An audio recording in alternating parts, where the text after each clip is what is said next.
And I'm sure next Thursday morning I'll get a call from my son. You're going to be on, aren't you? Not, you know it. Will you come it's on? Coming. You're going to be on, right? So, Ahmed, I don't know where I went wrong. Yo, what's up? It's Chris Sims, and this is Chris Sims' Unbuttoned podcast brought to you by Verizon. I am riding solo dolo today, as you could tell. It is me, just by myself. And, yes, I'm not stupid. I am calling my dad for help. I need a little help. Need the old right-hander in here to help me out today. Paul Burmeister, Ahmed Fareed. We had some COVID-19 complications here at NBC. A lot of moving parts these days. So I got to do it by myself. It's a Monday podcast. We're going to hit just about every game, just like we always do. I'm not saying we're going to devote a huge amount of time to every football game, but either way, you know how this goes down, and we'll touch on something. And I've gotten to watch some film of some certain games, too, to where I can give some extra nuance. Big Phil should be calling in a few minutes. I'm sure he'll have his thoughts and things to talk about. There's no doubt about that. But either way, awesome Sunday as usual. I mean, awesome weekend of football. Saturday, 3 pretty good games. We had the Saturday scrimmage by the Buccaneers Lions, which was fun to watch. Brady just diced them up. The 49ers Cardinals, will hit that. The Dolphins Raiders game. I watched the film with Tua and Fitzpatrick. Going to be able to give you some things to hit on there. Of course, the Saints butt whooping on Christmas. All fun to watch. And then Sunday delivered as usual, whether that's the Steelers' big comeback, the Chiefs struggling. Oh, thy MVP strikes again. Aaron Rodgers, Russell Wilson look good. We're going to hit it all. But the main story of the day, I don't think, no doubt about it. The Steelers were down and out in the third quarter. It was over. What? They can't move the ball. Big Ben looks crappy. Offense looks crappy. Defense having a hard time slowing down Phillip Rivers and company. All of a sudden, life changed. One play. Slant and go down the right sideline, Deontay Johnson. And I think that's where we'll start, right here. Got some questions. Bronson Paradis, what exactly did my Steelers do to make the 17-point comeback happen? Was it just everyone executing? Was it Randy Fichtner not holding the offense back? Okay, Randy Fichtner's been doing a great job. Let's not, get on him too hard here. The formula that which he put out there was successful for 11 weeks in a row. Players deserve some of the issues here, or some of the blame as well. Now, here's the big thing to me with the comeback. Early on, certainly off-kilter. This is a Steelers offense, one that we talked about last week, had become predictable within its predictableness. I mean, yeah, we know you're going to throw the ball every play, but now we know you're going to throw the ball every play 5 yards down the field in these areas, and you could just play areas against them. Early on, it was Strugglesville, certainly. But I think this is the big thing that jumped out to me more than anything. All right? When they started to move the ball, and you see this if you're watching on YouTube right now, the second half transformation was 23 of 29 for Big Ben for 244 yards and 3 touchdown passes. Okay? But the thing that I think more than anything that we saw from this football game to where it changed over, one, Colts are a little like, they're the 49ers light on defense. That's what they are. They're the 49ers from last year, except their pass rush isn't quite as good. Their secondary is not quite as good. Their linebackers aren't quite as good. As games go on, the Colts pass rush dies out. That's been a consistent theme all year long. Also, I'll say this. I think they get a little too simple on the defensive side of the ball. Especially in moments where, hey, your defense is being carved up. You got to do something to give them a schematical advantage to make a play, change the momentum of the football game, whatever that may be. But it really goes down to something we've talked about a lot. It came down to throwing the ball down the field and being more aggressive. That's all I can really say was the biggest difference in the second half as compared to the first. Saw the Deontay Johnson touchdown. Okay, that was an empty sluggo, slant, go up the sideline, ultimately ended up being like one-on-one coverage on the outside. You see James Conner's in the slot. They're trying to make it look like slant flat to the right. And we can rewind that one more time to start. They run the outside receiver on a slant, James Conner in the slot, number 30 there, on a flat route a lot. So they're trying to make it look like that, but they're going to trick you and give you something else. Deontay Johnson, a great little head fake jab inside. And then he beats, I believe that was Rocky Sin on that play down the sideline for the touchdown. Now, going on from there, that continued. Pittsburgh is not good enough. Two things here. The aggressive play calling, what we talked about, and then Pittsburgh's not good enough right now to play behind the chains or play even in second long. When you don't have a run game and you don't have a mobile quarterback, it's hard to convert second and third downs all the time when everybody just knows you're going to throw the football. So, they had started to attack down the field in the pass game more.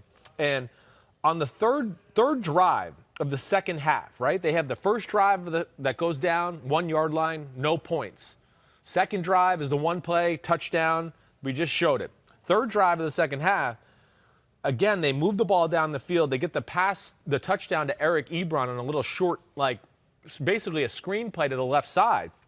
But the point is, on that play, on that drive, to give them 21, they were aggressive once again. Two things happened, okay?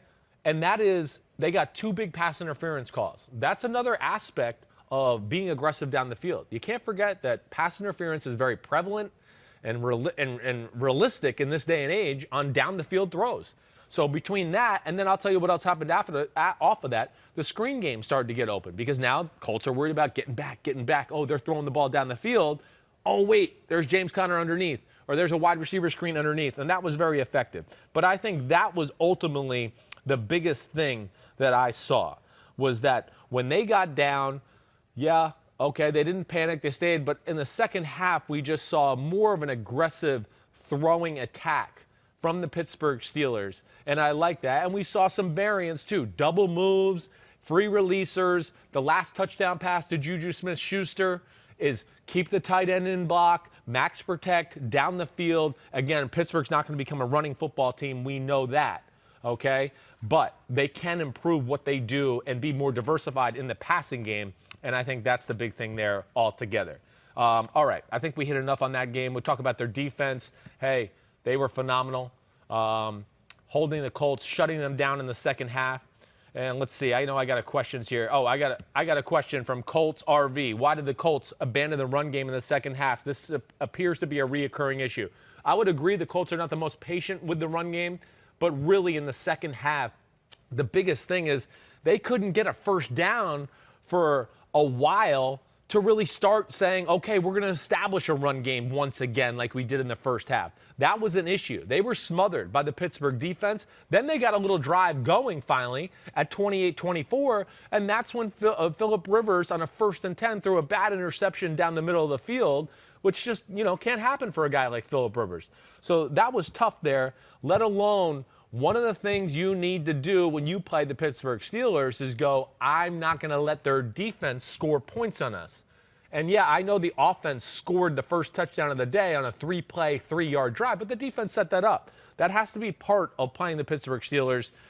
Colts lost sight of that, lost their mojo on the offensive side of the ball in the second half altogether. I don't think they necessarily abandoned the run, all right? It's just more of they got stuck in not being able to get first down, stay on the field, and never had that chance to kind of get it going once again. Had one more question from @SportsLover2010. Why did the Steelers struggle so much running the ball? Is it a personnel issue? Is it a scheme issue? It's a little bit of everything, let alone, and more than anything, it's just an attitude thing. This is the way they've set up their year. Started out the year throwing the ball a lot, short passes, everything like that. They're having a hard time transforming into the run game. It's not going to happen at this point. All right. Let's go to the next game. Jets-Browns, big football game. Browns, come on, curveball of the year with the COVID-19 outbreak on their football team the day before the football game. I mean, that's a pretty big-time change to have to adjust to on the fly. And I know it was a lot of contact tracing and guys that were around someone that had COVID-19. I can't even remember all the details. All right, either way, we're shocked, right? I thought Cleveland would win the football game. I picked Cleveland to win the football game 23-20 because I thought the Jets could give them some issues. Now, if you told me no receivers for Cleveland and all that, I probably still would have picked Cleveland in a close football game. But the Jets did some good things. Here I got a first question from Stafford for MVP. Please explain why the Browns threw the ball 50-plus times. Thought it was obvious, 20-plus carries for Chubb and Hunt. They threw the ball on first and second down way too much. Stafford for MVP, you're correct. They did. Now, two things. I think, one, it's hard to just readjust your game plan all week. We've been doing this, we've been practicing this because this defense does this and is good at this and bad at that. And then all of a sudden Saturday night go, whoa, I don't have some of my guys here. All right, so, you're not going to totally just throw out the game plan and go, hey, we're going to start back from scratch, guys. No, they got the practice squad, some practice squad receivers up. They used the tight ends to fill into some wide receiver positions, and they tried to still go with their game plan. Were they a little pass happy? Sure. But I would challenge my man Stafford for MVP there. Go back and watch. First off, the Jets' front is very good. It's stout as hell. It's been beating the crap out of a lot of offensive lines lately. And they were playing such a we're going to stop the run defensive front that I think Stefanski and Baker Mayfield were like, we're not having success running the ball, let alone when the box is stacked. So let's try to throw the ball from there. The Jets, Sam Darnold made some good plays, moving the ball efficient. They didn't make any big mistakes on the offensive side of the ball. They were lucky at one time. Myles Garrett did get a strip sack fumble that would have been a touchdown for the Cleveland Browns. I don't understand why that was not called that on the field. Either way, they called it incomplete on the field. The play stands. Okay, there was that. All right, next question with the Browns-Jets game. What was the deal with Stefanski's game plan yesterday? Yeah, well, we hit this already, but it's the same thing. It was the Jets' approach. The Jets have a stout, big defensive line. They were all over the run game. And I think pretty early on in the game, Stefanski, Baker Mayfield realized they weren't going to have success just going, hey, we're going to run the football. So they tried to start to throw the football to maybe get the Jets out of some of these run-stopping defenses to where they could go back to running it. But neither one was successful without the wide receivers. And the last thing here that we can't forget with the Cleveland Browns, running game, play action, bootlegs. Not every game starts out run, and then we go play action boots now because they're overplaying the run. A lot of the games, we can't forget with the Cleveland Browns, they come out and play action, and now the defense is so worried about play action, and bootlegs, and we have to worry about this, then that helps out the run game too. The Jets really didn't have to worry about some of the explosive bootleg play action pass game because of the personnel. That also, I think, that obviously played in their favor. But yeah, you have 2 rollouts and 57 dropbacks. We weren't expecting that out of the Cleveland Browns football team, certainly. But Jets keep fighting, and they are out of the Trevor Lawrence sweepstakes for sure now, and we'll see what they do. Going to be an interesting conversation, just about do they keep Sam Darnold? Do they look for a quarterback? What I would say out there is I don't know if there's a quarterback in the draft that's better than Sam Darnold right now. Other than Trevor Lawrence, you're not going to get Trevor Lawrence. So, I don't know. You're going to have a top 5, top 6 draft pick. Maybe you could trade down, get a lot of picks. You already got 2 first-round picks this year anyways. Have a chance to really build your football team too. So, we'll see where they go. It's going to be interesting offseason altogether.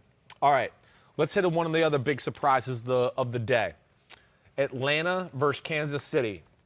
Kansas City struggling on offense right now.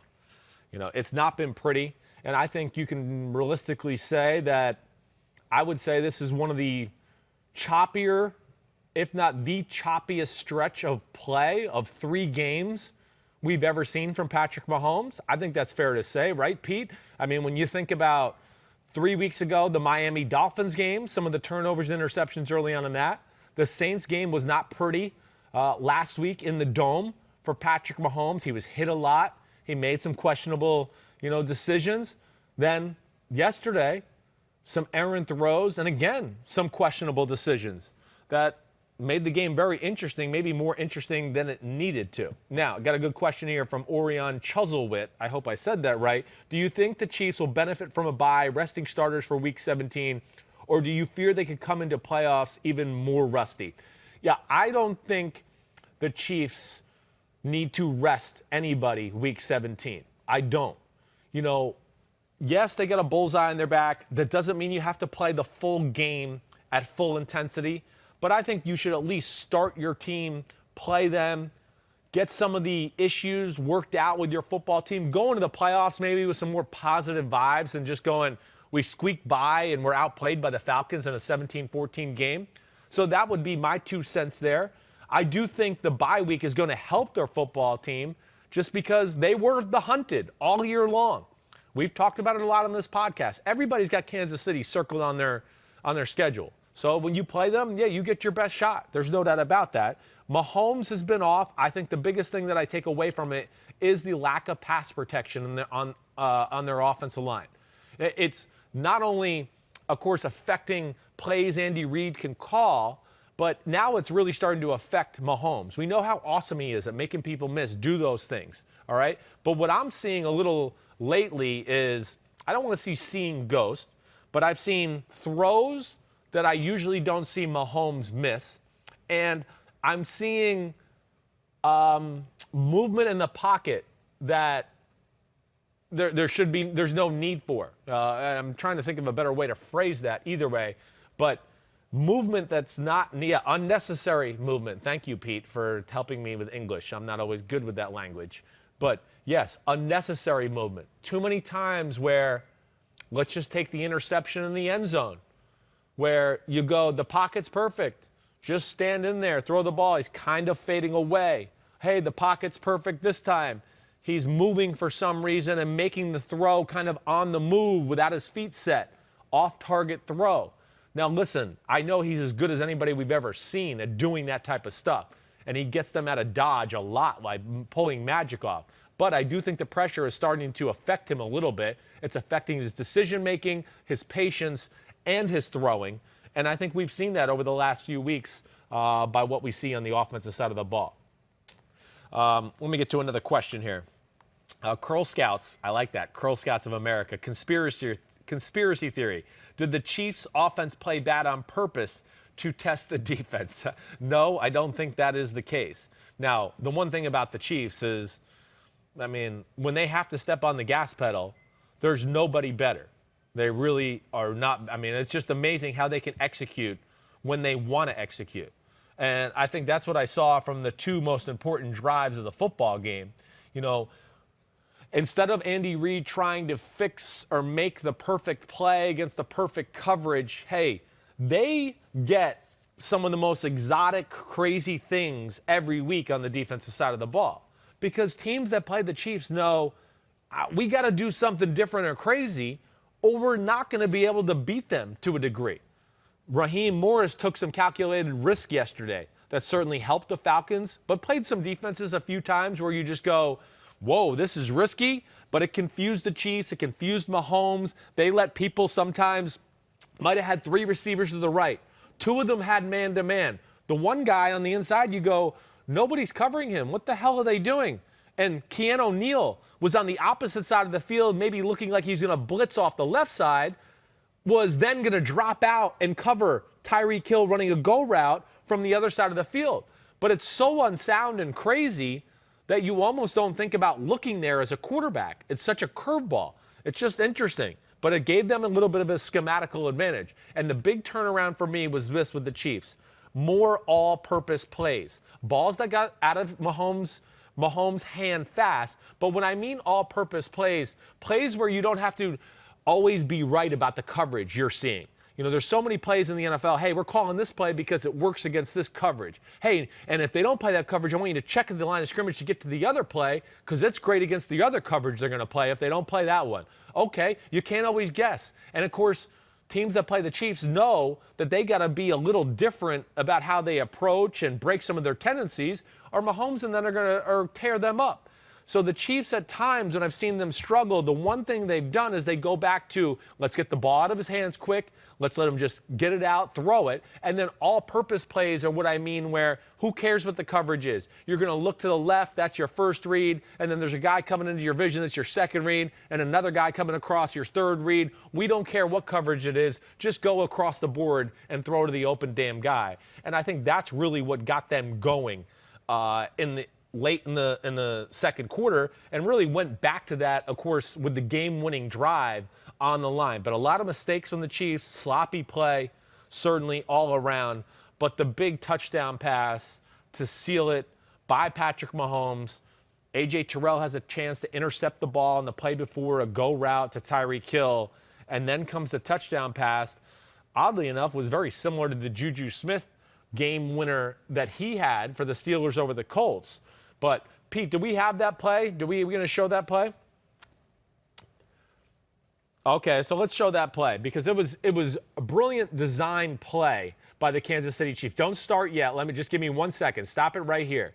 All right, let's rewind to the start. Here we go. So you see here we got 2 tight ends to the right, all right, and you got 2 receivers to the left, DeMarcus Robinson, Tyreek Hill to the left. It's a single safety, basically man coverage defense. That's what it is. They have some extra people in the middle of the field because it's Kansas City, and they don't know where they're going to attack, so they're trying to help out as much as they can. But the beauty of this play is Tyreek Hill in the slot. We know that's the guy you want to go to. They got Travis Kelce on the right. And, okay, let's start this play. As Mahomes drops back to pass, he stares at Tyreek Hill the whole time, which then brings the safety way over there to where now there's no safety help on DeMarcus Robinson against, I believe that was Kendall Sheffield, covering him one-on-one with just way too much field to cover. This was a total game plan design play by Andy Reid for this exact coverage, and he set up Tyreek and Kelce in an area to where, hey, Mahomes can look over there. It's going to draw the attention of the defense, and you're going to have a one-on-one shot down the middle of the field to DeMarcus Robinson. And as you can see on this too, Kelce's open. It's going to go DeMarcus Robinson. If he's not open, Kelce over the middle for the first down. And they kind of lost their coverage altogether here. But as usual, Kansas City wins the football game. We shouldn't be shocked. All right, we got the big guy in here. What's up, Dad? How are you? I'm doing well, Christopher. How are you today? I'm doing good. I hear you describing that play for Kansas City. Of course, TV doesn't do it justice. I only saw it on TV, and I didn't. But that makes sense. You know, outside technique by the corner or whoever was covering DeMarcus Robinson. I heard you say, but you know he's expecting. Oh, if he goes inside, the safety will be there. Well, I understand why he wasn't there now. Yeah, that's exactly right. And Mahomes did a great job of kind of staring down Tyreek Hill to make sure the safety, we had a phrase like, make the safety go where he wants to go. Gruden used to say that kind of thing because, they're aware of Tyreek Hill, so make him go there, and then it can open up other things. But well, you know what? That's easy. Yeah. It really is. Those kind of plays as a quarterback, it's, they looked him off and all that. Well, once you get under center, you go, well, I know where I'm going with the ball. Let me just look it off and do what I want. So yes. that's really very common and with any good quarterback or any good system that they set it up, and you can predetermine where you're going to throw the football by your actions once you drop back. Yeah, no doubt about it, Dad. I mean, I talked a little. I don't know how much you heard the pressure and issue with Kansas City. They cannot protect Mahomes. I talked a little bit about how I do think it's affecting him a little bit now. He's moving in the pocket. And where did you learn that from, son? Well, what do you mean, learn what part of it?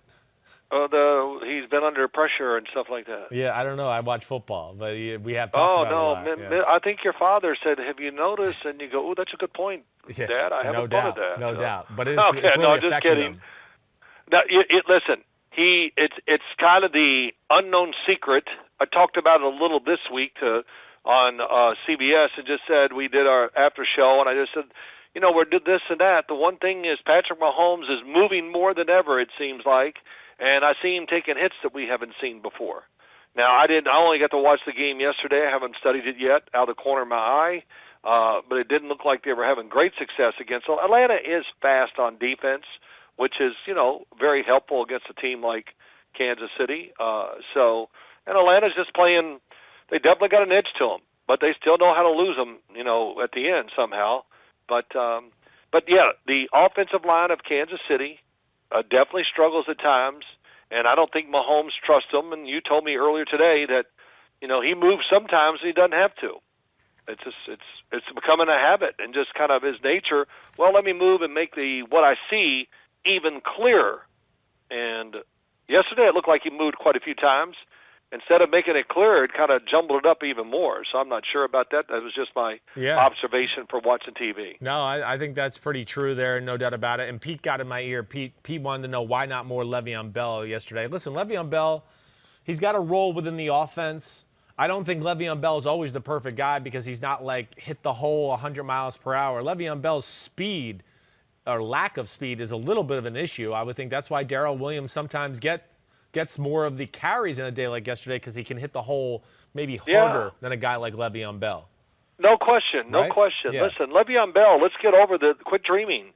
This is not the Le'Veon Bell we saw in Pittsburgh when they had an offensive line that was stacked across the board, and he could actually truly stand behind it and wait to see who moved where on double teams and make his move and go and run. But I did see he was nicked up a little yesterday too. Saw him on the sideline limping around a little bit, didn't know if he was hurt. I don't know what his final numbers were, but maybe that had something to do with it. But the fact that he is not like super fast hitting the hole, hey, look, he's going to come in very handy. Yep.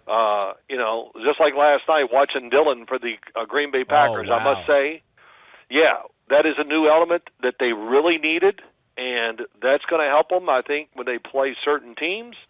You know, getting tough yards, 2 yards, breaking tackles, and, you know, listen, I didn't realize, I watched him in college, I didn't realize he was as big as he is. Oh, yes. That was pretty impressive, too. No, he really is. I got a chance to see him in person last year with Notre Dame and Boston College. Yeah, I know you did. Let me say this. Yeah.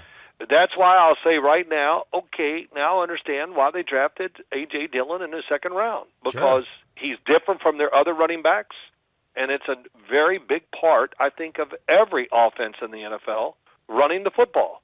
You need more than one guy, but I want them to be different. Yeah. You know, I want speed, which we got in Aaron Jones, and then I want, you know, the thumper. Right. And he might be more than that. So, you know, that was really interesting to see. And Green Bay, really impressive last night, but seeing that, seeing how sharp Aaron Rodgers, snow doesn't bother him, the rain doesn't bother him. I've never seen anything like it from a quarterback. Yeah, no, it is. Honestly, it made me think about changing my pick before the game. I had picked the Titans on my podcast, and I thought, man, it's snowing so hard. I don't like this. And I know Green Bay, and, of course, like you said, Rodgers accustomed to it. And, all right, I want to hit there. I mean, I got a question here from Steve White. He is asking me, after taking the soul of the Titans, are the Packers still fraudulent, as you put it on your show last week, or do they deserve to be tops in the NFC? He is right. I did say that. Yeah, I've had questions about the Green Bay Packers. I will say last night made me think of them differently to a degree. I do think, and I think what I want to get on too is, you know, you just hit on it. I don't think we've seen them run the ball like this the last 5 weeks in the Matt LaFleur era. It makes me think of them a little differently as a team altogether, because no longer is it like, and you correct me if you think I'm wrong or anything, no longer is it like, hey, we're going to throw it Rodgers, and then catch you off guard with Aaron Jones running. Now I feel like they can just say, no, screw you, we're going to run it. And, of course, we have the Rodgers stuff, but we're not as scared to just run it when you know we're going to run it either. And I think that's something they've improved on. Well, yeah, I'll eat my words on that too. You know why? About Green Bay, because I can't get last year out of my thoughts even now. Right. I think last night erased some of those. They looked pretty tough and did I thought, a really good job against Derrick Henry. Yeah, he did mush them, many times for 5 and 6. And I just go, God, the pile just falls forward. But it was Derrick Henry and the Tennessee Titans. And who else can line up and run the ball like that with that kind of power and have that guy? Well, I don't know. I can't really think of any that can do it, like Tennessee can. So not only that, Rashawn Gary, just another little added piece. Yes. You know, their secondary, it looked really right. The secondary's getting better. Yeah. I think it's my hopes or whatever. Let's be honest. CBS, we're doing the Super Bowl. Oh, we have Green Bay in it. Oh, we wouldn't want Green Bay, would we? I mean, they're a national team. Aaron Rodgers would be great, so that's exciting. But yeah, I'm changing a little bit, but for so many reasons.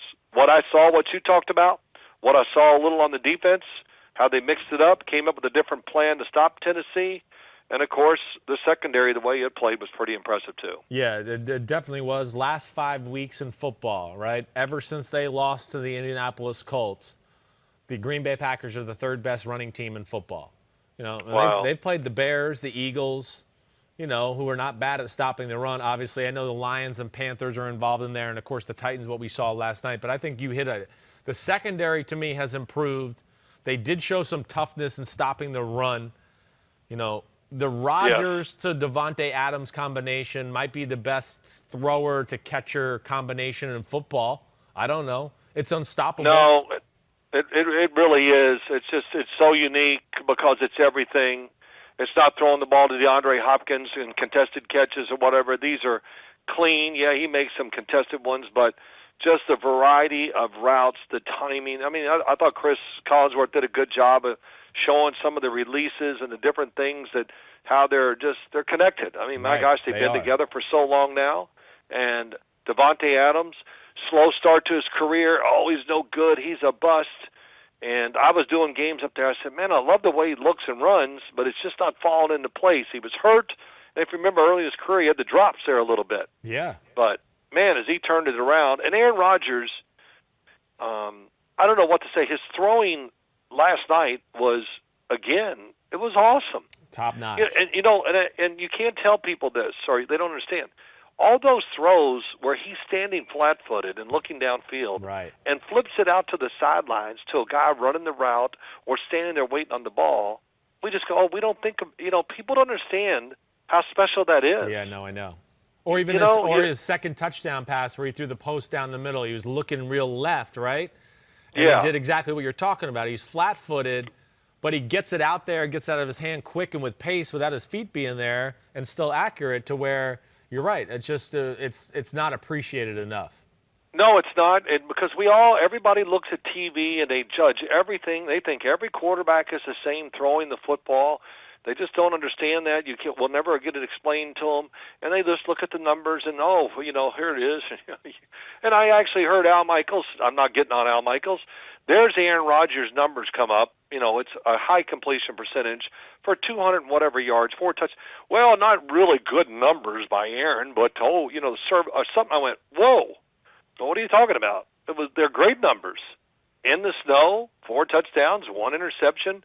I don't know what 10 his yards final per completion. He has 21 completions for 231. I mean, it's not okay. It's great. Right. And just to show you one thing about him that I saw last night, just saw a replay this morning, is the one he threw to Devontae Adams where he was double covered, stopped, and came out of it. Yeah. Did you see? Now, he kind of put a little heat on that one. Right. Did you see Devontae Adams catch it and go, oh, my God? I don't think I didn't notice it, but he caught him by surprise with just the pace of the ball. Oh, yes, he caught it, and it went behind him basically, but he had his hands and arms in great position, and he held on to it. Oh, yeah, the pace of the ball on the replay really demonstrated, and Aaron Rodgers didn't rear back for sure, but it just showed you he put a little extra steam on it, and it almost caught Devontae Adams by surprise. I watched the game on film. There was a few throws like that, Dad, to your point there. Not that I noticed it on that throw, but there was a few throws when I'm watching on film. First off, the TV didn't do justice to how hard it was snowing in the wind. And then some of the throws on film, I feel like he did that to the receivers a few times last night where, they caught it, but you could tell the ball snuck up on them. Because he was spinning it right through he was spinning it. It's unbelievable the way and Ryan Tannehill's pretty good in any kind of weather too. But, I did notice a big difference between the two last night once I put them side by side, that's for sure. But, and the other thing I see with Green Bay, boy, oh, shoot, I'm sorry. It's all right. The pressure or whatever you want to say, oh, my gosh, I might have to take this. All right, go ahead. You want to sit out for a second and come back? Well, you go ahead and keep talking. I'll sit out for a second, and I'll talk to you. All right, cool. That's all good. Okay. All right, I'm going to keep going with this conversation. Because there's the one thing, it's live podcasting in the pandemic, okay? Dad hit on the A.J. Dillon thing. I really do think that is going to bring another element to this offense that's scary, the different style, the backs, everything like that. Shocked, too, that the Titans didn't have more of a game plan to stop Devontae Adams. I mean, just going to leave him man-to-man in the snow with Aaron Rodgers. There's nobody going to stop him like that.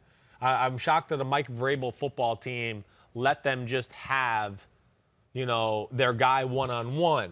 But this is the point, and it's something we talked about earlier in this conversation. The Packers are becoming such a force running the football, they're going to start to make it hard other than on third and obvious passing situations that you can ever double Devontae Adams. The Packers, I'm not going to lie. I'm a little taken back by what I've seen in the run game the last few weeks. Maybe I do need to take them more seriously in the NFC. That was a statement game.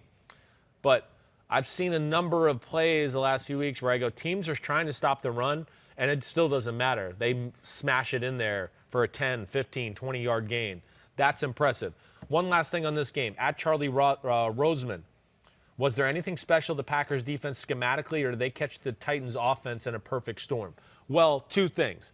Game played out early on the way in the favor of the Packers. They execute, they get up 12-0. You get a little antsy about wanting to stay with your run game, balanced offense. You start to throw a little bit too much. That plays into their favor because of their pass rush. Jair Alexander, who's we need to start talking about in the top corner and football conversation with, Jalen Ramsey, Marlon Humphrey, those type of guys. He's special that way, but that plays into their hands. One last thing I'll say about the Titans too.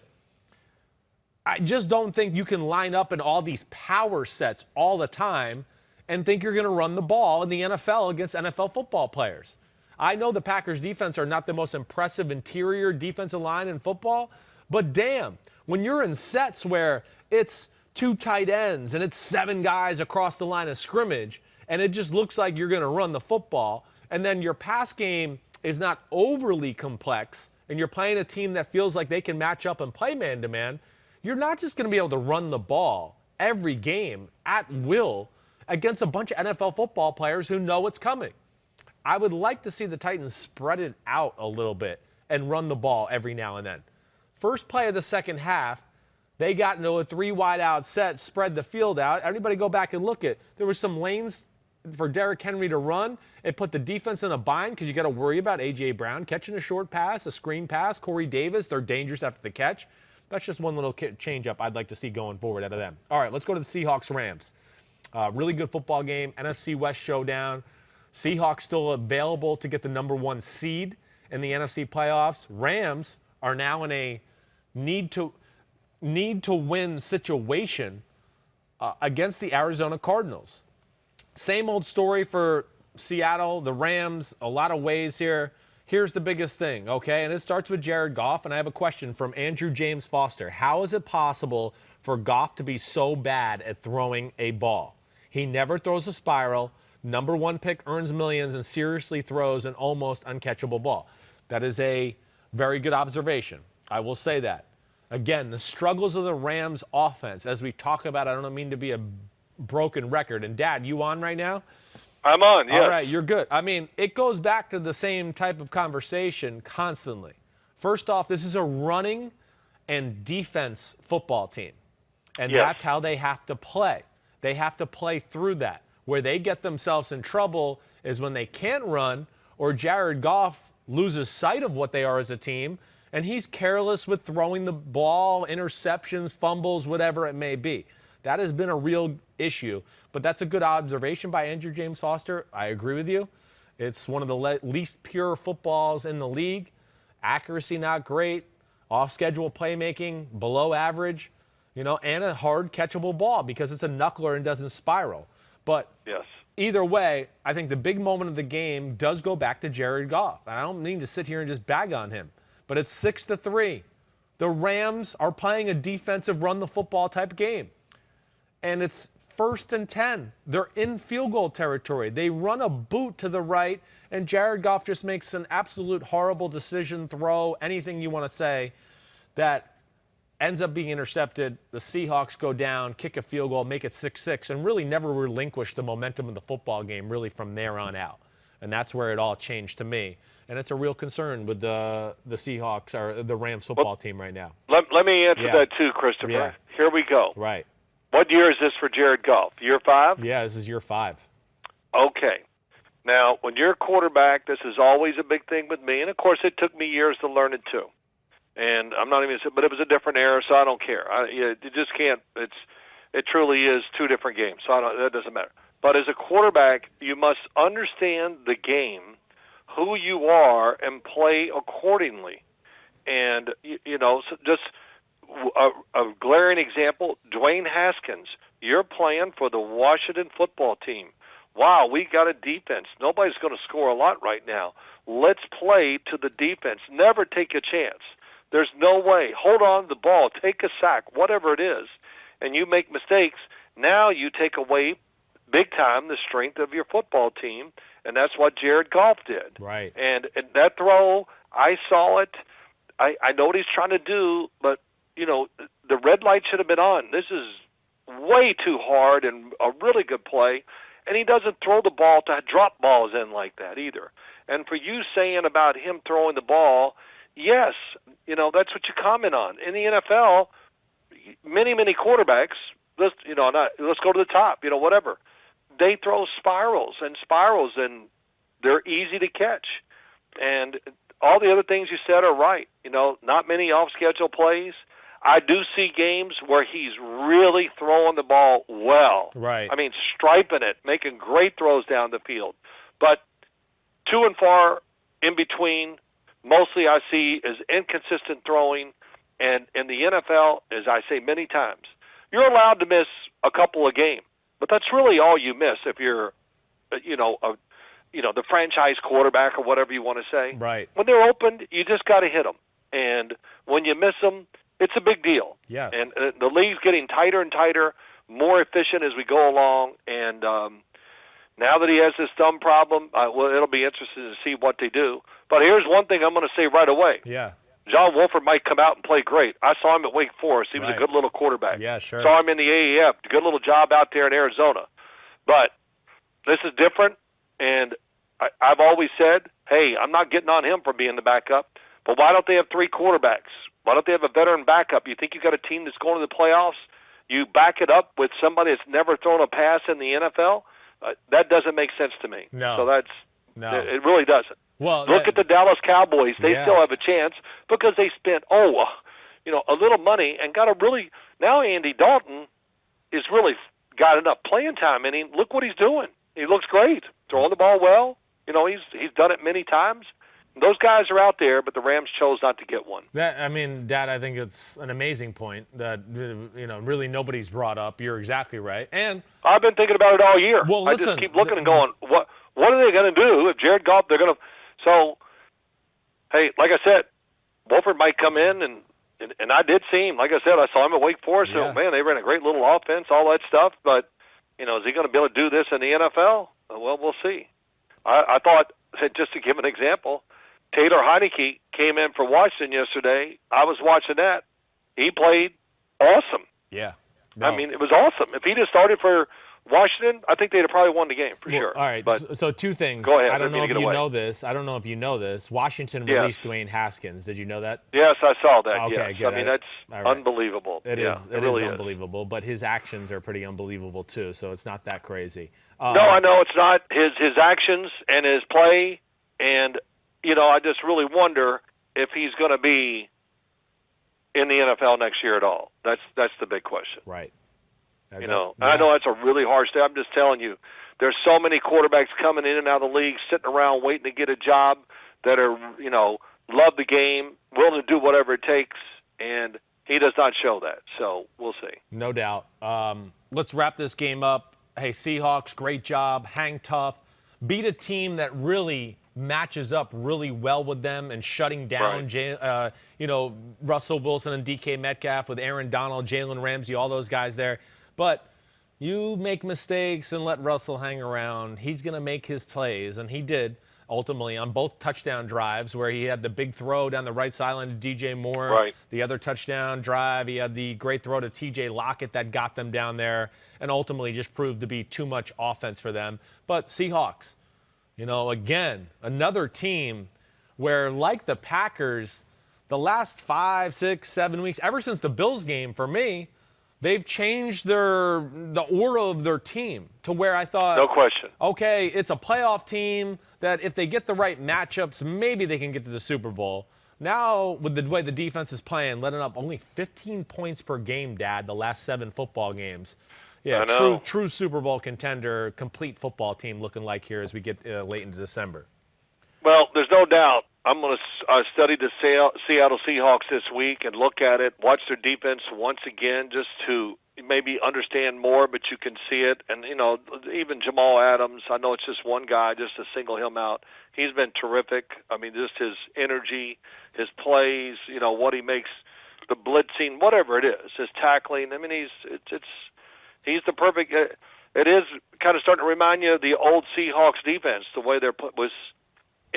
Just like the Rams when they ran on fourth down. I mean, oh my God, they were all over the play. I mean, They had 8 guys trying to make the tackle. So it's just, I can't wait to study it, just to check it out, to see more of it. Because I watch the Seahawks every week, but I watch them from afar because we don't cover them very often. Yeah, sure. Yeah, and then the offense, which I see enough of and study enough of too, they're being extremely careful. Russell Wilson, to me, really plays too careful. Yeah. But that's okay. Listen, he understands the big scope, and he's got the word from the big man. Right. We're not turning this thing over. But I've watched him. Just a couple games going, man, it's open, the concept, but he's not going to take a chance. Because it's not even taking a chance. He's going to make sure. So if he's not completely 100% sure, he's looking to move, to run, to see if he can create something or run or whatever and do it. You see him getting dragged down and tackled more around the line of scrimmage than we ever have probably in his career because he's being so careful. Yeah, definitely. And at some point he's going to have to, cut some of those balls loose. You're right, because his legs are not going to get him out of danger like they did the old days. No, there's definitely even, a little drop-off there for sure. There's a drop-off, that's right. Age, time, he's just a bigger man now than he used to be. And right.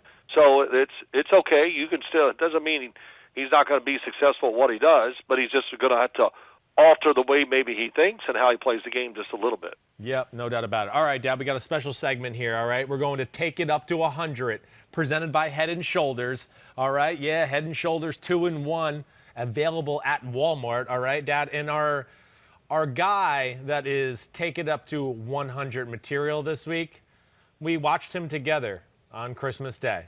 Alvin Kamara, the performance he put forth with the New Orleans Saints. The Saints, again, a running football team that is a really good defense. I think you and I would agree, this is the new fad of the NFL. It's going to be smash mouth football, play actions, boots. The spread is dead. Size is going to be back. That's just the way I feel the league is going. And I think the Saints are one of those teams that are ahead of the curve right there. And Kamara, what he did running the football. I mean, Dad, what do you say? What's the first thing you think about when you talk about Alvin Kamara? Oh, the first thing I think about, that he's the perfect NFL running back. Yeah. He can run with power. He has the speed, the moves. He's great at catching the football. He is all in one. And there's very few all-in-ones because he is a big man. And, I'll give Sean Payton and the Saints a lot of credit. They don't run him into the ground or wear him out. Right. And, he's been durable. And it was awesome to watch him play against Minnesota. I know they're no good on defense, but still. That's what I think of. Listen, your brother was in a minicamp with Alvin Kamara. Right. And he came home, and I said, what'd you think? Hey, listen, they got this guy, Alvin Kamara from Tennessee. He's unbelievable. I mean, he can run like a receiver. And he said, and I said, really? He's that good, huh? Because I studied him coming out and liked him. But so that's what comes to my mind, that he's the perfect back for their football team. He services the O-line, the run game, and Drew Brees in his short passing game. Yeah, you're right. I mean, Alvin Kamara, as far as taking it up to 100, he got no weakness in his football game. He would fit in any system, and you're right, he's even more of a perfect fit because of his ability to run routes and do those things for the Saints. But in the game itself, like, Dad, I went back and just watched, some of his runs, on film on Saturday while I was sitting there eating breakfast. I mean, it was 2 run plays. It was the same 2 run plays. It was everybody just go forward and mash. We'll get like 3 or 4 double teams across the board, and he can just pick where he wants to go and run. Or it was the, inside zone, wide receiver behind the line of scrimmage to kick out the backside end to where he had that cutback opportunity. And Kamara his vision is off the charts. He never misses a hole. And then, like you said, for a guy that's so versatile, yeah, he's got size, but it's not like it's Derrick Henry or A.J. Dillon. But damn, does he break a lot of arm tackles and bounce off people. It's unbelievable. Yeah, he breaks all those arm tackles and does all. If you just watch him run, he's like a high knee guy. In other words, man, right. you so what? You go and hit him in the thighs or whatever. He's just a different runner. You know, he's got high knee action, and so I would think as a tackler, you know, I haven't tackled anybody really in that since high school, but that would be tough, and it shows the speed and the power, the size, and a bit of a unique run style makes it tough to tackle. Yeah, no definitely. It's Roger Craig-ish. He got 6 There's touchdowns. a good one. Yep. Yeah, 6 touchdowns in one football game. To your point about them not overusing him, it's only his third 100-yard game of his career running the football, which is unbelievable.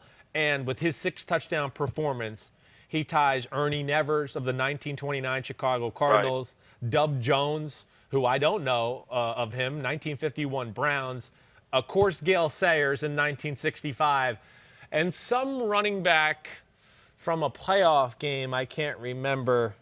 Might have been some old guy's last game of his career. Wow. That was you with Ricky running orders, wasn't it?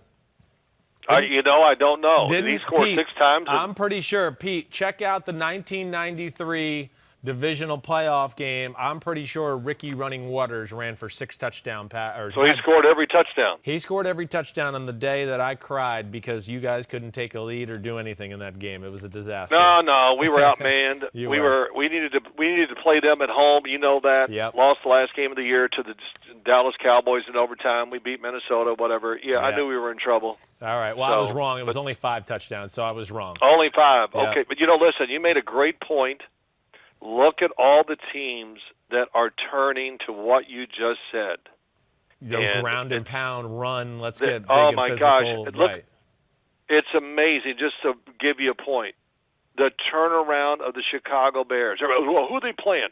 Hey, you know what? I don't care who they're playing. Right. You don't say who they're playing when Aaron Rodgers or Mahomes light somebody up. You go, did you see them? Everybody, I hate that. Well, who did they play? Well, don't be talking about Tom Brady, how great he was, how he ripped up the Detroit Lions. My God. Yeah. That was embarrassing. That was easier than practice. Yep. But the Chicago Bears, case in point, there they are once again yesterday, scoring over 40 points. They've scored over 30 points. I don't know how many games in a row. It's really amazing. And and I have this to myself. I say it all the time. What took so long? We're going to build an offense for the quarterback. What is Mitchell Trubisky? Get him under center. Drop back. Play action. Boots. We watched. I did a little thing on it yesterday talking about it. The offense really fits him, and you can tell he's playing with great confidence. Yeah. And, the offensive line now becomes aggressive. Oh, the defense, do you think they don't love it? My gosh. So it's just amazing. But I understand that, too. Sometimes, this, you play, it took them too long, but it usually takes a portion of the season to figure out who you're going to be for the year. Sure. What works one year doesn't work the next year. No doubt. All right, hold on. Let me close this. Let me close this segment out because since you just go ahead. I'm sorry. That's all right. Now with Alvin Kamara, let's go back to that. That was taken up to 100, presented by Head and Shoulders. Okay, and you can get that at Walmart. Available at Walmart. Yeah, you do need it. There's no doubt. Yeah. But let's get on to that Bears game a little bit. But you're right. You're exactly right. Sustainable. Underneath the center, boots, play actions. You don't even need to be a great running team to do some of those things on the offensive side of the ball to get the run game or get the play action boot game going. No, you don't. And I think you can actually.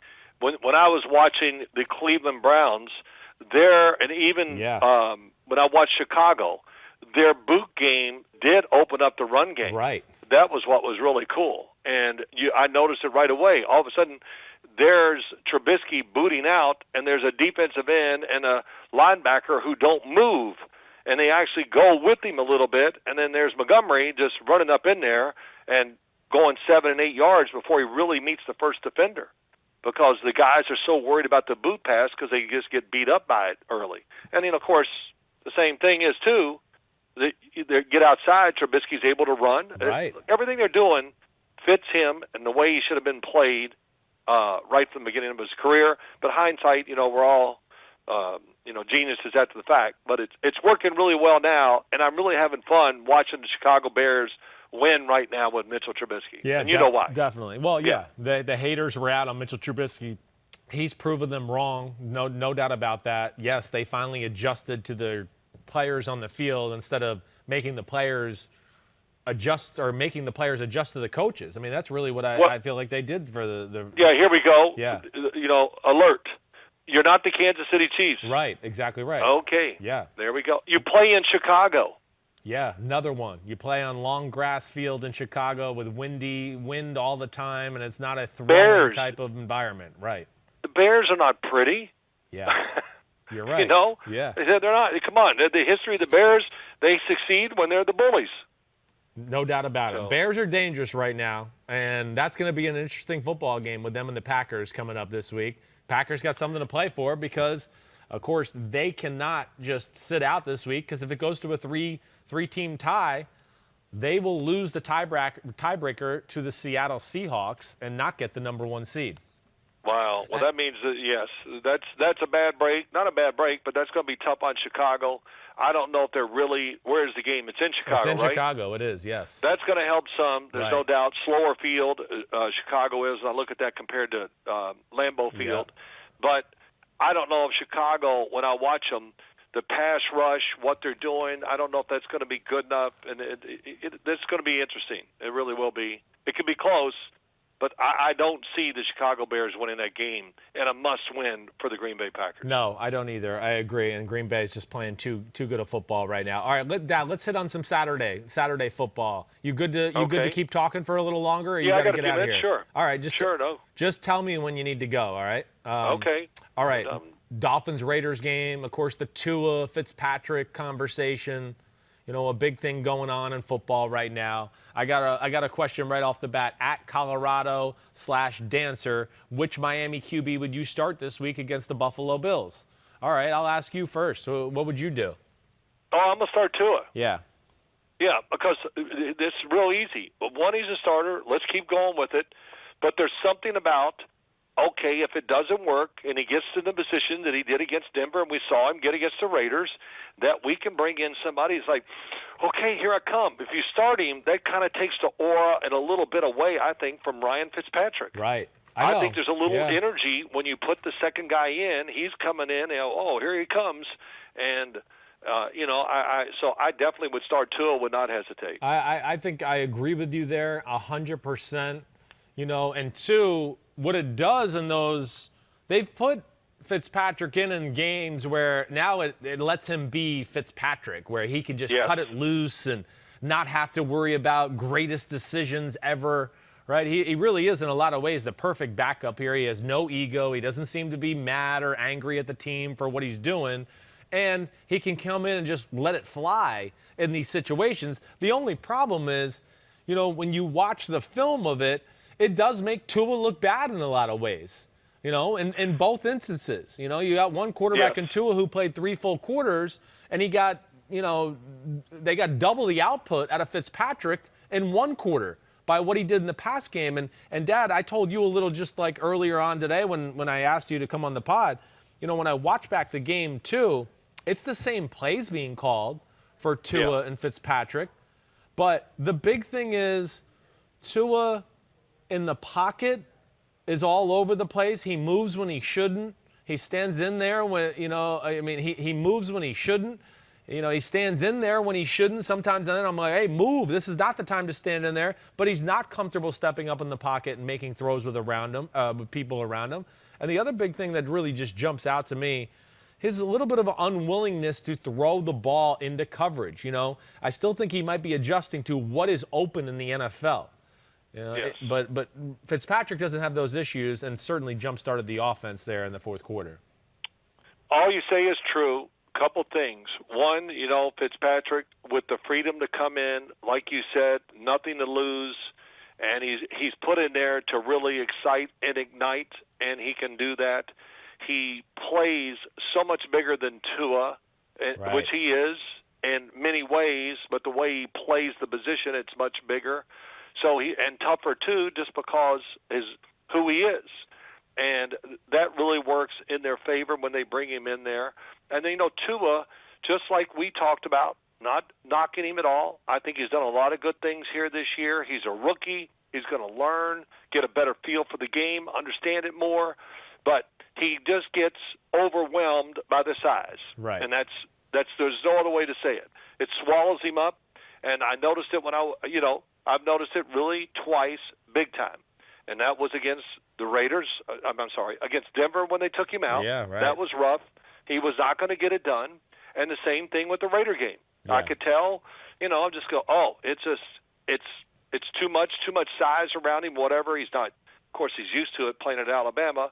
But I thought it was a great move by Brian Flores. He pulled it off at the perfect time to give him a chance, and he knew it. They were not going to win. Playoffs were going to be over, and he pulled the plug. And, tough to do, and Tua's got to accept it. But Yeah. that's the way it's going to be, at least for this year. Yeah. If he struggles in this game against Buffalo, I don't know how long they'll wait. I don't think they'll wait as long. No, they won't. Because you can't expect Fitzpatrick to come in and just be on fire right from the start every single time. Yeah, that's exactly right. But, I think your point about the Broncos game is very real. I saw some of the same, Yes, the same. Same type of things. Look in his face, Yes. I get that. But people that are open where I go, I know this play, this is the first read, and he's not looking at it. He's not sure if he's protected at times. Had a few interceptions dropped, all of that. But, yes, they were down 16-13. He threw a ball into the flat for, no gain. And if he just waits, he's going to have somebody else open down the field a little bit. Second down, he gets perfect protection, and he runs into a sack. And there's people open, and that's where I went, ooh, that must have been the moment where they were like, he's not comfortable. He doesn't know what he's seeing. And then it was the next series since Patrick was in there. Last thing I want to say about this, let me say this real quick. Go ahead. Is the fact it is, I know this, Brian Flores recognizes it, saw it, and, he talks and says, he's going to be the decision maker. He's not asking anybody there, hey, should I keep him in or out? No. He's the one that sees it and makes the change. So that's what's really interesting, good, whatever. And he has that feel. He's an unbelievable manager of the games. Yep. Which has been really impressive in his, less than 2 years of being with the Dolphins, and he's done this the right way too both times. So he does, and he manages. He does. You're right. He manages Tua. They do it all the right way. It just didn't work out last week, and it doesn't mean people think I'm not a Tua lover because I like Burrow and Herbert, more in the draft. So therefore, I'm a hater of Tua. But people look. Listen, no matter what you say, there's always a yes and no to it with people. So. Hey, that's all. Listen, you're only giving your extremely educated opinion on it, but what does that mean? Thank you. I like that. Yeah. You're right. Well, that's what it is. Yeah. People, this is my opinion. Well, I'm not giving an opinion. I'm just telling you facts most of the time.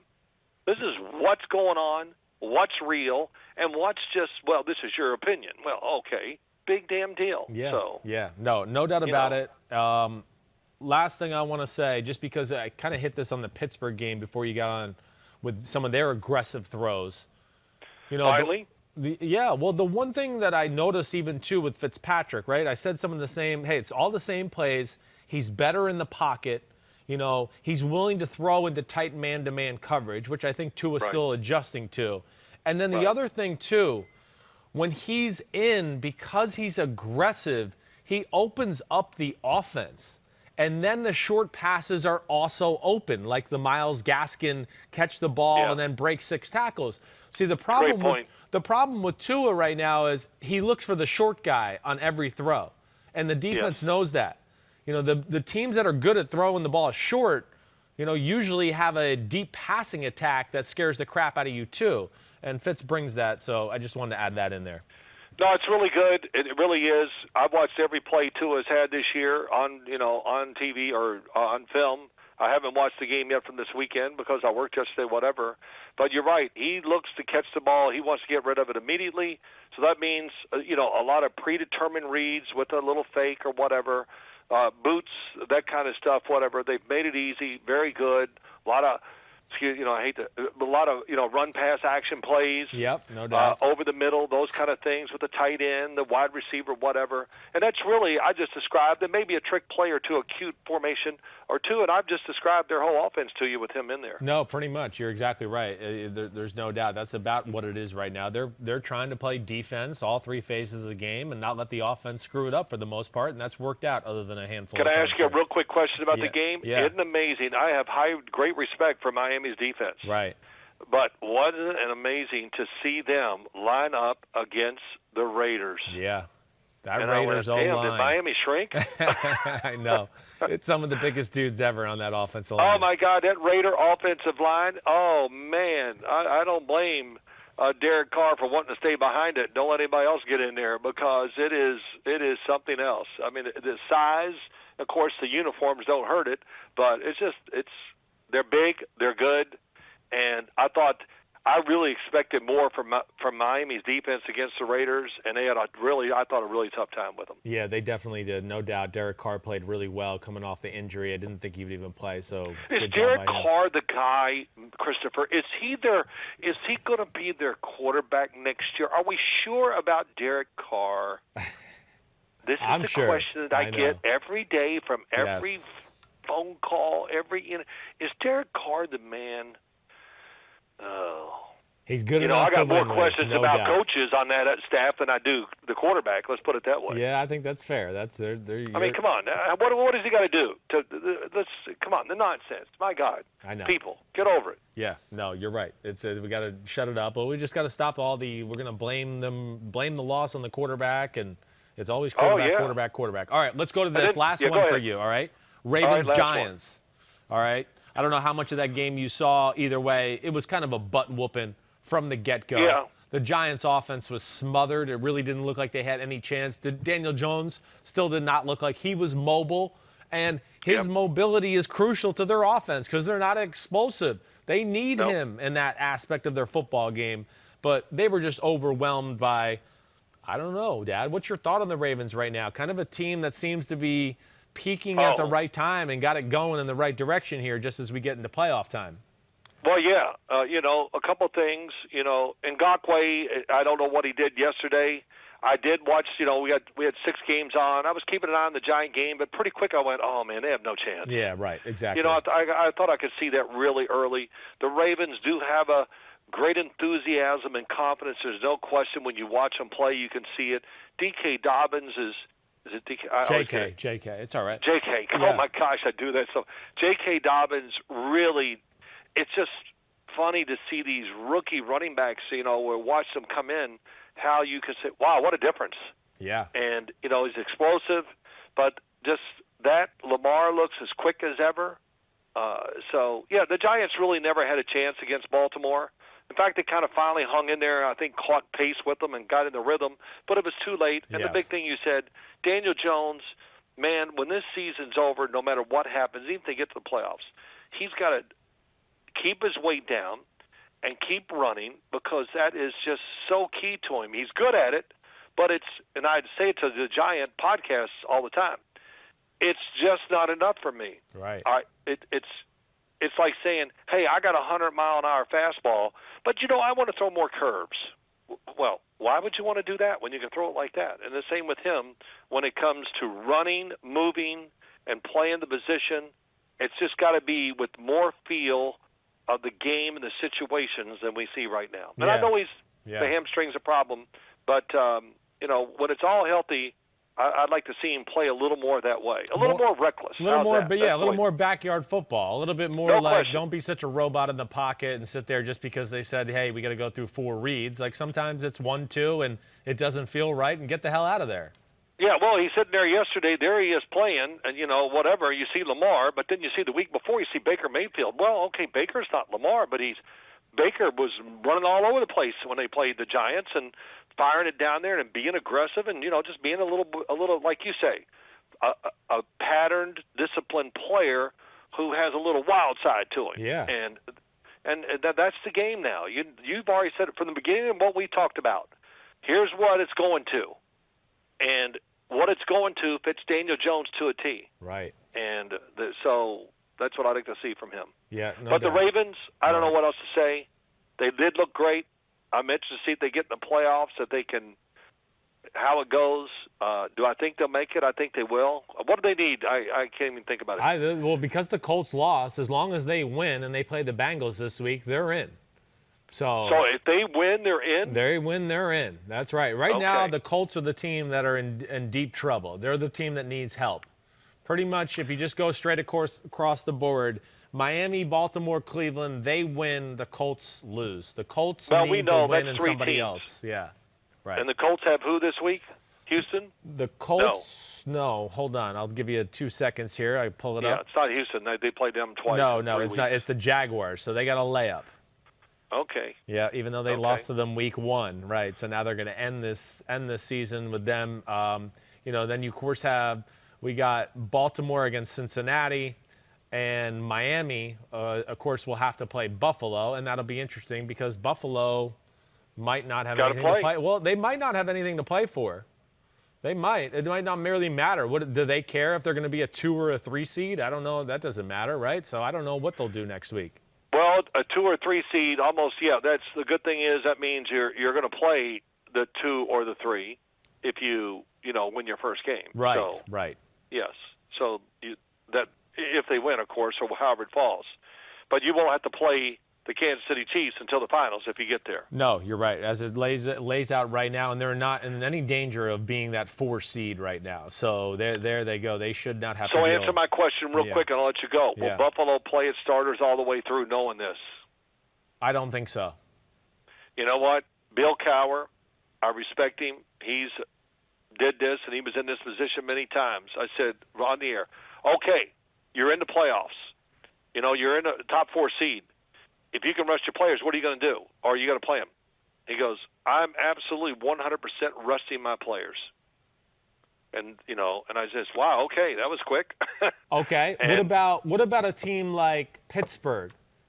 Just while we're on the subject, and I think like their offense, they finally got it going a little yesterday. I can understand them resting their defense, but are you just going to go, damn, we finally got a good quarter and a half of offense in the last month and a half, and we're just going to go, all right, we'll see you in the playoffs? Or would you play your guys a little bit just to see if you can continue the momentum? Tell me Pittsburgh's ways. If they lose, it doesn't mean anything, right? No. They're still going to be in the top 4? They're going to be, yes. They're going to be 2. They'll be 2 or 3 no matter what after this weekend. They will not play. They will bag it. You think they'll bag it? I do. Yeah. They're a team that they can't afford to lose anybody else, especially on defense. Right. That the offensive line needs a break. Yeah. Pouncey, DeCastro, Villanueva. Ben needs a break. Ben didn't look as bad yesterday. In other words, when I watched him against Cincinnati, I said his knee hurts.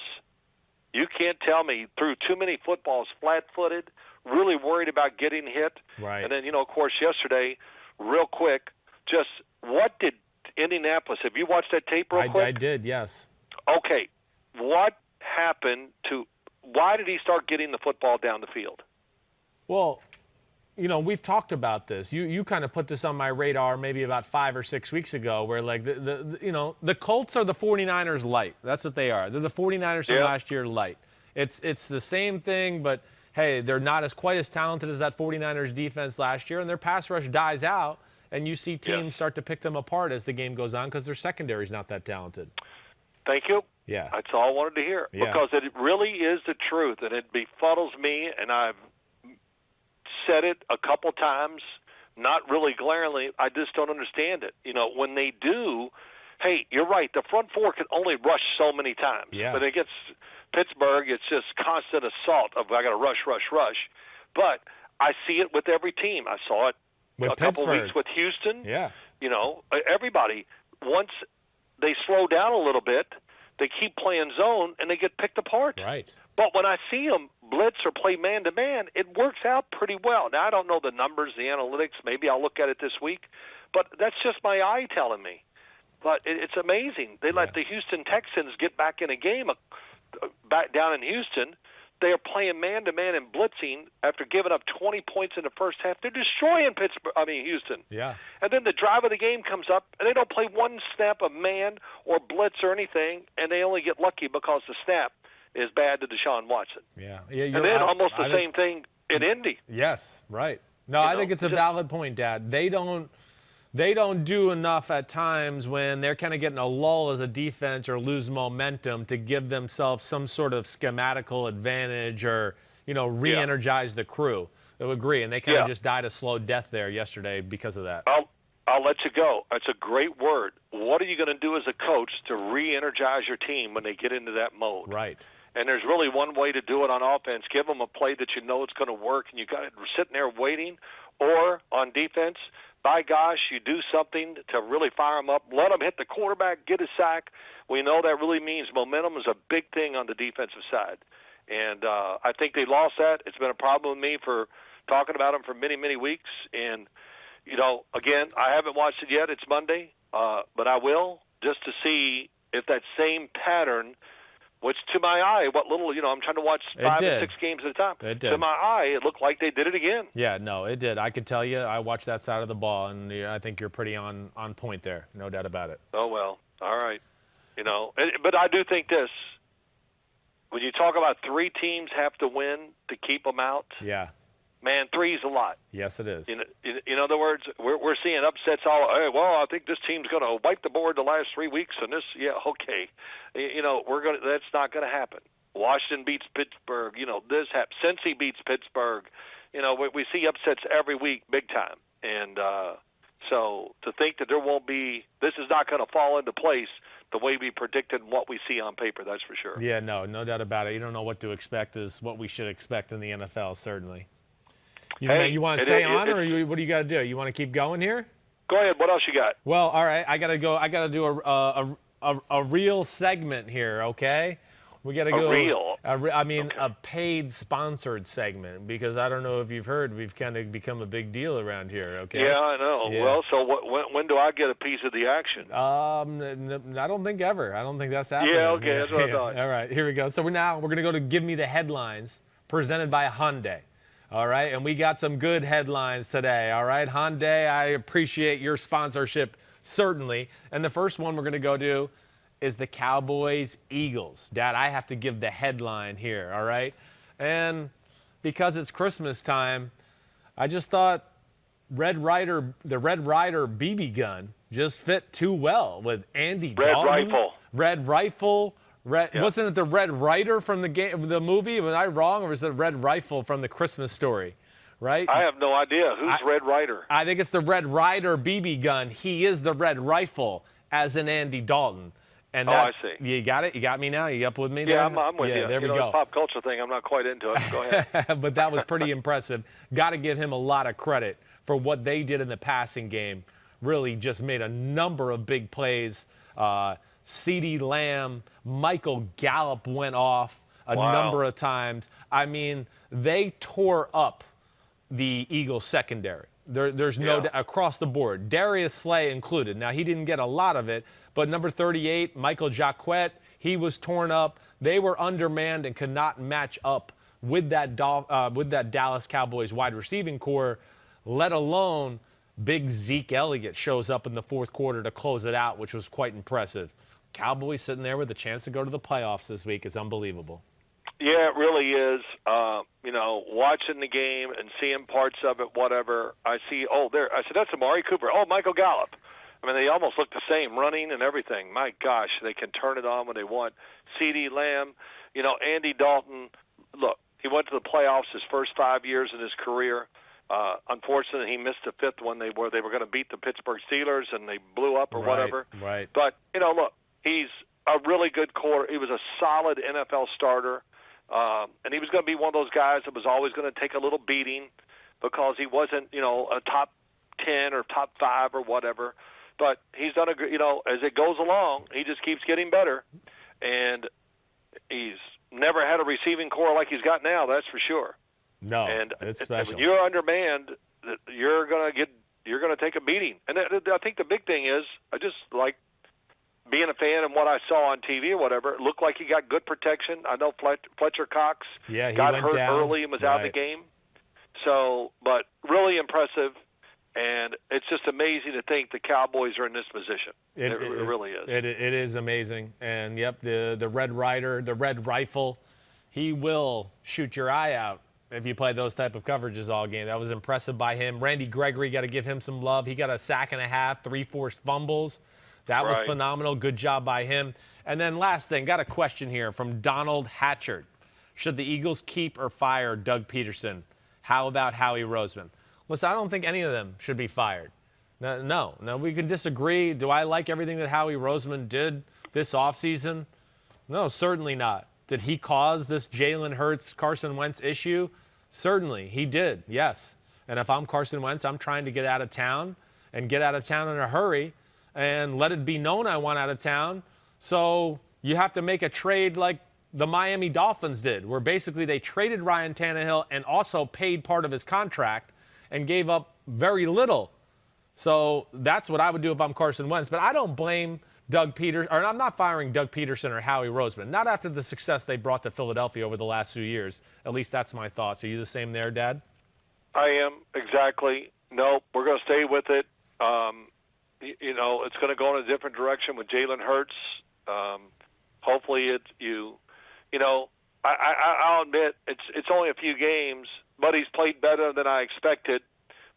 He's thrown the ball okay. He does miss throws, and that's going to be part of what he is. Right. Until maybe over time, I've seen many NFL quarterbacks become good throwers who are not what I call good NFL throwers. They come in the league, but his size, his mobility, and just kind of how he's playing, it's good. I got to tell you, I've watched the first 2 games. I haven't seen this one except what I saw on TV a little bit. I did see him miss some throws even yesterday. He's going to miss what? When he throws it, with his arm action, the way he throws, he's going to always miss high. Yeah. And he's going to overthrow, which is a big deal in the NFL. When you overthrow in the NFL, it leads to a lot of troubles. But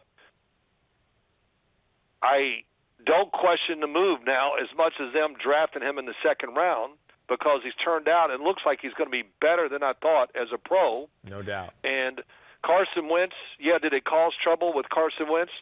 But, Christopher, Carson Wentz, it's like when we talked about Tua a little bit. When he was playing that last game he was in and everything, I said, oh, my gosh, he can't get out of this. Right. And, you feel bad for anybody who gets in those positions. I do. But he needs a new place, a new start. And, it sounds easy, but finding that place is never easy. That's for sure. And the Eagles are going to have to maybe pay part of the salary and give up draft picks to think about getting rid of him. That's going to be tough. That is. I think that's exactly what's going to happen. And if Carson Wentz is smart, he should try to really probably force it that way. I think that marriage is annulled. I'm with you. I think it's over, and they need to split and go their different ways. The other one real quick is I think everybody in Chicago is going to stay. Why would you try to start over now? Right. You're going to be 8-8 at worst. You're going to have the staff looks like it's figured it out. Don't change it. Don't start over. If you do, then you go into that hole where you end up being the Miami Dolphins or Jacksonville or fall apart. You can fall apart easily when you try to change everything. Right. So I would stay with it and love what the coaching staff and the players have done at the end of the year and regroup and see if we can start where we left off. Yeah, no, I think that's a really good point. And, to your point, the Bears, I think they're closer to the top than they are the bottom. So why rip the Band-Aid off and try to rebuild and do all of that? I'm with you. There's still a lot of good pieces on the football team to kind of build around. And we see in the NFL, one offseason, you get a few players here and there, and you can be a totally different football team and be a real force the next coming year. All right, my next Give Me the Headlines presented by Hyundai has to deal with the Panthers versus the football team. Kind of a playoff showdown for Washington yesterday. And my headline for that will be, paging Mr. Smith. Paging Mr. Smith. We would like you back at quarterback, please, because we cannot win without you. And that is in Alex Smith, because Alex Smith, say what you want, as we saw when he did play this year, at least to what you've said, 2 or 3 times already during this podcast, he understands the team he plays for, the moments of the game, when to, push the envelope, when to kind of retreat and punt, do those type of things. But that Washington offense has made mistakes every game since he has not been in there. And, of course, the Washington football team struggling with the quarterback position right now. And I don't know if they can win next week unless they got Alex Smith out there. Well, it looks like I would guess Alex Smith is going to be ready to play. Yeah. That's for sure. And if he would have played yesterday, they would have won. I even said that about Taylor Heineke. If he would have started, they might have won. You never know. Coming in relief is like we talked about is a little different. But when you play the Carolina Panthers, they're made to dink and dunk them. I don't mean to say it that way. Yeah, they are. But to throw underneath. Right. They're going to let you do that. And that's how they play, and they hustle and tackle, and, they got some good talent on their defense. But Alex Smith would have definitely taken advantage of that. He wouldn't have made some of those mistakes. He would have played knowing right away, early, you could see their defense was going to be tough on the Carolina offense. But we never really got to see Carolina have to force the issue because of the turnovers and everything, and they just held on, baby. That's all they did for the last quarter, trying to hold on to that lead, and they did. Yeah, Alex Smith would have been the difference. And if he plays this week, he'll be the difference too. Yeah, no doubt. And you're right. It was the mistakes. It was the missed throws, by Dwayne Haskins that certainly hurt their football team. It was 13-0, right? Washington was hanging in there. They were kind of putting a drive together. They're on fringe field goal territory. And that's when Haskins runs to his right, throws a ball down the middle of the field that ends up being intercepted. And that was a big part of the football game. And, of course, they come away with no points. And what made it worse is Carolina went down and scored a touchdown to go up 20-0. And that's pretty much all she wrote when it comes to Washington and the style of play. Here we go. Let me say this about Washington. Say it. Go ahead. Yeah, let me just say this. Their defense, watching it through the year, early Carson Wentz saw it. It was the good pass rush plus a lot of blitzing. And, they were just going to kill the quarterback, and they were gambling, whatever. They've kind of made a 180. Total. Now it's a lot of just a front four, get the job done. Yep. But and the back seven is playing. They play well. They got some veteran corners who I think are playing good, Darby and Fuller. Right. And, now the back seven, they mix it up well with man, some really zones. They pass off really well. They look disciplined every time I watch them. No doubt. Jack Del Rio is into it. He's done a terrific job with the football team, and I think they can play either way they want. John Bostic, he's been everywhere, I guess. I don't know where all he's been in his career. When I see him, I go, man, he's really played well for them. And early in the year, they were using him as like a defensive lineman to pass rush too, and he was doing great. So, that defense it's really good. It is. It's getting better, and I can't even imagine what it's going to look like here in the future. It might be something special for sure. Yeah, no doubt. They have a front four that can almost take over a game by themselves, and they were close to having their moments yesterday to making that thing really interesting. The game just got away from them. I got a question here from @KevMan6. Why was Dwayne Haskins' lack of form not picked up at an earlier stage? Almost every throw was either off back foot, shoulder square, or even off 1 foot. You want me to answer that one? Yeah, well, and of course, let me just update the people here because, of course, just so everybody listening, Washington did cut Dwayne Haskins this Monday afternoon. And here's the quote from Ron Rivera. Sometimes you have to reach rock bottom. Okay, that's what he said about Dwayne Haskins. And when he talked about returning to Alex Smith this week, he did say, this week I'm optimistic about the opportunity. So it sounds good for Alex Smith.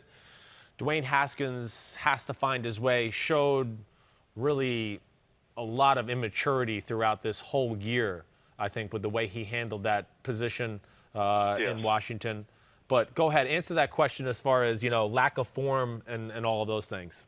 Okay, well, I'm not second-guessing. I first guessed it. All these things were somewhat evident when you watched them at Ohio State, but everybody gets mesmerized. Oh, they went, the touchdowns, interceptions, they win, whatever you want to say. Right. But I thought, his throwing motion did not get better.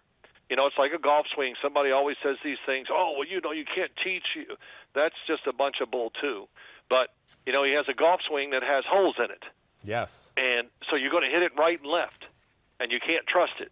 So which makes you even a bad decision maker because you're not real sure where the ball's going to go, And when you're not real sure, that makes you uneasy about what you're doing. Right, and, right. And that really explains him. He's extremely he's all over the place throwing the football. Whippy.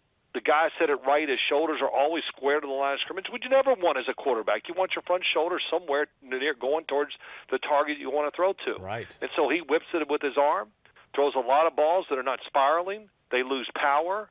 They're off target. So I don't know. Nobody ever showed him, tried to correct him. I'm sure he's got a quarterback guru, but that guru ain't showing him what he should be doing. And, he did get in better shape this year. So we'll see. But those are real. I saw it at Ohio State, and but all the other things, Christopher, as you know, as we do this every offseason, talking about players and then maybe even quarterbacks, that it's so much. Oh, man, he put up great numbers. They won, and I don't care. I know. Judge the person. Yeah. Don't judge the damn school and who he's playing with. Right. So. You get tired of saying this, but it's true. That's the fact. We're drafting a player, not the damn coaches and the teammates. And if you really studied it and did some deep work on him, he's going to be the first pick, and he fell to what? When did Washington get him? 15, I believe, somewhere right there. Somewhere 15, in there, 16, yes. So that was a red light right there when so many teams were looking for quarterbacks. Yeah, no doubt about it. And, yes, I had Dwayne Haskins, a little higher in the way I saw the quarterback rankings too. I think ultimately I had him third that year. Who was 2 years ago was Drew Lock, who I had in front of him, and I can't remember who's the first quarterback. Oh, Kyler Murray. So I saw those issues with the mechanics. When he does stripe it, he can really stripe it. Yeah. And that's part of evaluating. I misevaluated there probably a little too. You do. You get too obsessed with, oh, wow, that was a rifle of an in-cut, versus Michigan or whatever. But what you got to sit there and do, like the vice versa we do with like Justin Herbert, when he would throw a rifle and it'd be incomplete, we'd go, well, no one was open, and he actually threw that ball right where he wanted to throw that ball. That was a good thing. And we graded Justin Herbert correctly, where Haskins, I think we did it, or at least me, myself, I just go, he's Ohio State, Paris Campbell, second-round pick riding, down the middle of the field. Perfect pass protection because he's got a great O-line, and J.K. Dobbins running the ball. And you go, oh, what a pretty spiral, and he threw a rifle to a wide-open receiver. Oh, he should be able to do that all the time. And that's just not life in the NFL, to get perfect pass protection, have people wide open, and everything pretty much be on a silver platter. That's where I kind of messed up, I think, on my evaluation there at least. Well, yeah, we all do that with certain guys at times and all that. I really was, and I'm not second guessing, but I was, I had some people, this and that. The Giants, wait, let's see. This is his second year. Oh yeah, Daniel Jones. The Giants should have taken Dwayne. I go, man, I don't know. I just said I don't think. I was warning people, man, be careful on Dwayne Haskins. Right. And I don't know if I warned you. I think we had this discussion. I'm sure I warned you that, whatever. It's turned out I didn't think it would be really as bad as it is. Like I said, sometimes you expect people to change as they're in the league pretty quickly, especially a quarterback. We saw the change every year with Josh Allen, that's for sure. He's gotten more consistent, no doubt. And really what helps Josh Allen is he's not a rookie anymore and not trying to make, the greatest throw in the world every time he drops back. You're right. So that's one thing. Decision-making really can change how you look at quarterbacks. But, so I hope it works out for Dwayne Haskins. But it's going to be a tough road, that's for sure. Yeah, definitely. He's going to have to rebuild his career, his image, all of that. But that was Well, we're going to find out, does he really, really, truly love football? Do you want to do this? And the answer is, so far, we've not seen any of it. No, we haven't, not to this point. You're right. And that was Give Me the Headlines presented by Hyundai. There you go. The Red Ryder BB gun and paging Mr. Smith. Man. Okay, big guy, I'm sorry. I'm going to have to run. Good. Get out of here. See ya. Somebody wants me to work. Do your thing, man. I appreciate you hanging on. That was like an hour and a half, so you the man. Love you long time. All right, Dad. well, great. I didn't know it. It goes quick. Love talking about it, and you're the man, too. And let's keep it going. All right, man. Have a good week. All I'll right, talk bud. to Have you. a good day. All right, Dad. All right. See ya.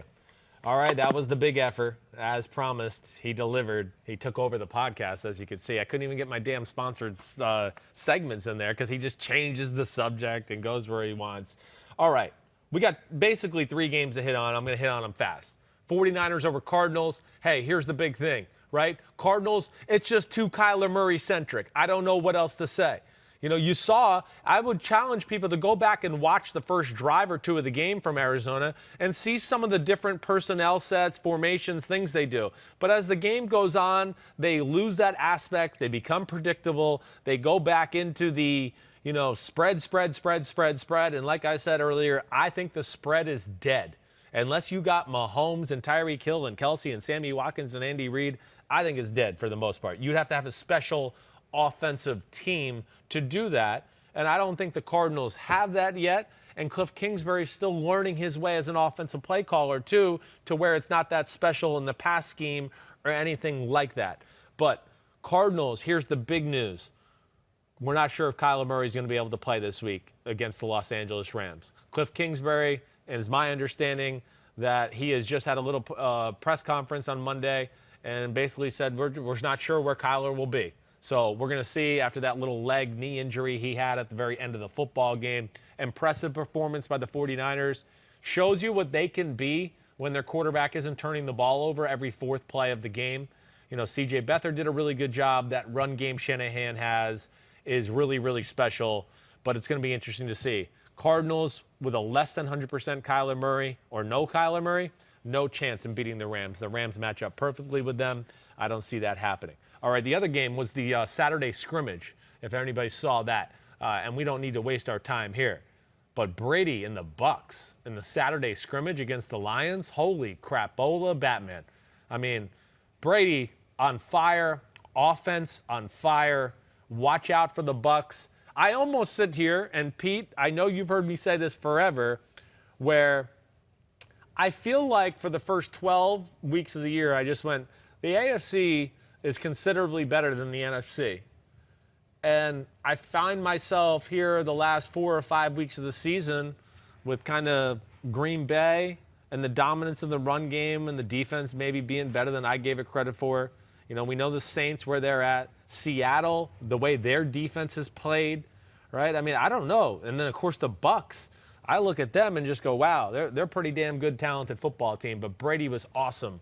Certainly. And I got a question from Lowly Boy. Can the Bucs' young secondary make plays in the playoffs when needed? I do think so. I am a believer. When they've had to answer the bell here down the last few weeks, and maybe they've gotten down early or need to, we got to take some chances on defense and put some pressure on the corners or Antoine Winfield in the secondary. They've come through. Are they perfect? No. But I think they are talented. And I'm not concerned about them going to the playoffs, and I would say watch out for the Bucs in the playoffs altogether.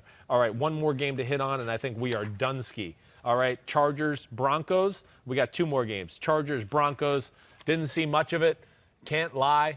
Don't know much else to tell you. What did I want to say here? Herbert broke the rookie record is really what I wanted to pay homage to. The rookie touchdown pass record. Justin Herbert's a special quarterback. There's no doubt about that. You know, just makes a few jaw-dropping throws every week. You know, and I'll be interested to see what they do. I would think that Anthony Lynn will be out of the job there in Los Angeles. And I got a question from @FishCharger. Does Eric Bieniemy make total sense for the Chargers? Between his pass connection and the QB style of Herbert, it could be perfect. I agree with you, @FishCharger. It really would. My only thing I love Eric Bieniemy. Love him. Has to be a head coach this year. I mean, just there's something wrong if he's not. My only thing on this specific case is I don't know if I want an offensive coordinator from my division rival. I don't know if I do want that. You know, why? So the Chiefs now can have an understanding of the offense, too, of what their team that's trying to beat and rival them on. I wouldn't do that. I would go outside the division to look for that. To me, it would make more sense to the Chargers to think of a guy like Brian Daboll. Don't try to be like the Chiefs. Be like the Chiefs, but in a little different way. I put out on Twitter, like last week, Chargers need to go all in this offseason on Justin Herbert. You know, offensive coach, offensive minds, and start the arms race with the Chiefs. They're a team that can do it. They're a team that can get superstar receivers and go blow to blow with Mahomes, I think, with Justin Herbert at quarterback, who truly is special. The last one we got to hit on today, Bengals, Texans. Bengals, Zach Taylor, like, way to go, dude. Way to go. The Bengals continue to play tough, despite no Joe Burrow, despite having nothing to play for at all. To go into Houston, move the ball with Brandon Allen at quarterback, run the ball successfully throughout the day. Didn't shut down Deshaun Watson, but beat him nonetheless. Not easy to do down there in Houston. Deshaun Watson, I want to say congratulations to him. He gets 30 touchdown passes, sets the franchise record. He is an awesome football player and definitely worthy of his Pro Bowl that he was voted for. That was a tough one between him and Ryan Tannehill. But I think that's it. All right, I did it all. All me, an hour and a half of just me and Phil talking. I hope you guys can handle that. Monday night, we got Buffalo, New England. I like Buffalo, of course. I think Buffalo is playing as good a football as anybody in the NFL, and they are confident and would like to stick to the Patriots one more time. So I think they win this game 7, 10 points, somewhere around there, 27-17, something like that. Please subscribe to the podcast, rate, review.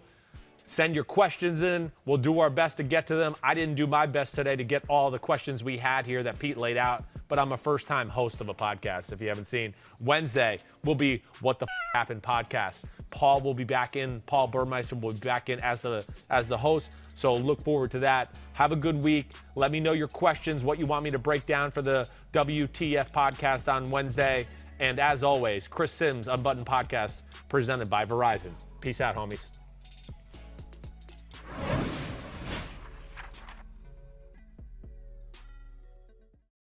Yo, what's up? Come on, man. Subscribe on YouTube to Chris Sims Unbuttoned Podcast. I need you. Please hit the subscribe button, please.